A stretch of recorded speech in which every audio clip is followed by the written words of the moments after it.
All right, so the first part of the series in the trainings for building a profitable social media content agency inside the agency ATM is the step of process of onboarding clients. So what happens when you onboard a client? And we'll talk about sales a little bit later. But let's say we get a client on the board. How do we get through the whole process? So let's get into that. This is very important. This is really sets the tone of expectations and how you're going to how that client's going to feel about you, if they feel good about the purchase of working with your company, your business.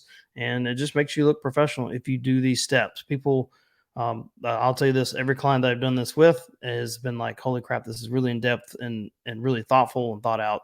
And nobody has really done this with me. So I really appreciate it, especially, with what you're doing. So let's get right into it here.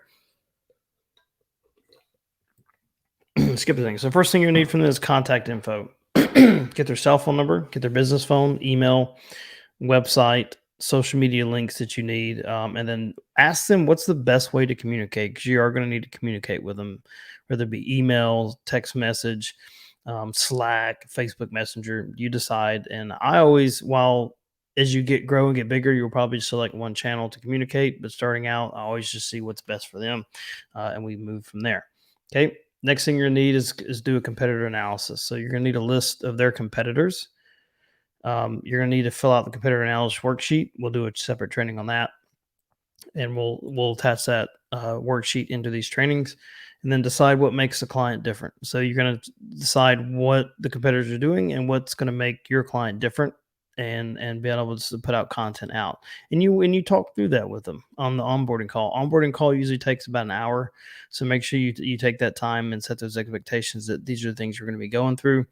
And I'll also share with you a Google sheet that I use, but essentially it's frameworked out to this, and I send it over to them ahead of time, and I say this is what we're going to go over in the onboarding call. So just be prepared to answer these questions. Next, you're going to need to do is in your onboarding call is identify target audience. You can use the buyer persona worksheet. We'll attach that and also put that in a separate training to kind of go in depth on how you do that. But yeah, so you'll do that there. Next up is company tone. So this is when you're going to ask them, do you want to be professional, casual, direct, experienced, well-trained, whatever it is that's going to represent their company. You want to make sure that's presented in the tone of voice when you're doing copy. List of services. What do they offer? You're going to need that. You're going to need their service area. Okay. What areas do they service? And get specific with this, especially like I do contractors mostly in local service-based businesses.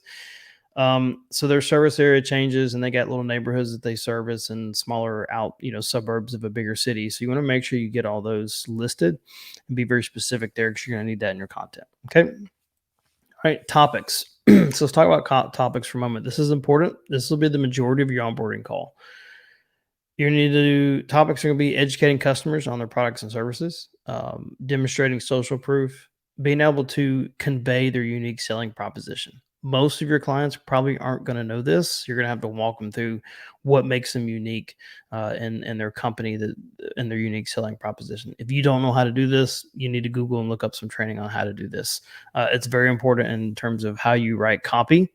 And how you do content, right? Because organic is the foundation of everything before you run ads, and they'll be more successful running ads when you have organic content that works, and that requires you being able to speak to your ideal audience and having a unique selling proposition. So spend some time on that.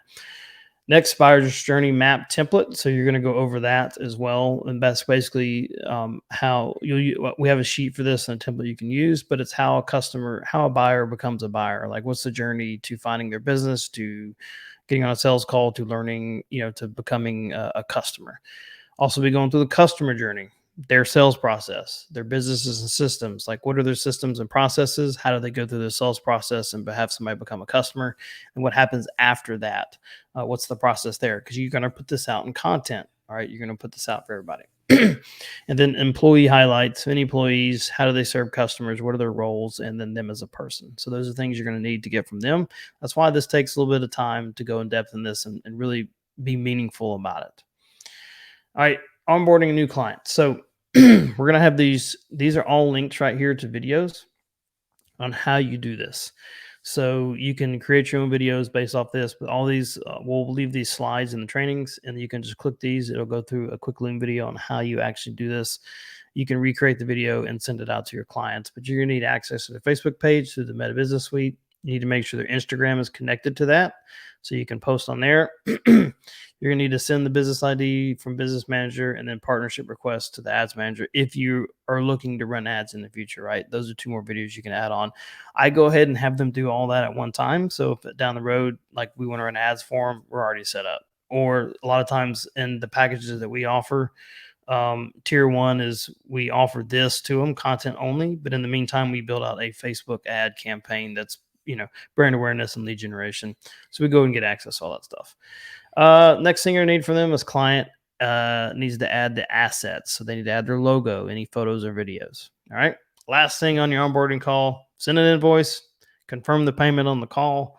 Don't just leave the call without confirming payment, and then provide a timeline for the deliverables.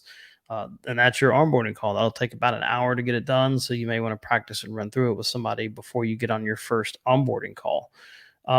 Big thing about the payment and confirming that is I've had people, I've sent the invoice, they didn't pay, and then it was a week before they paid, and it was a delay on us doing the deliverables, right?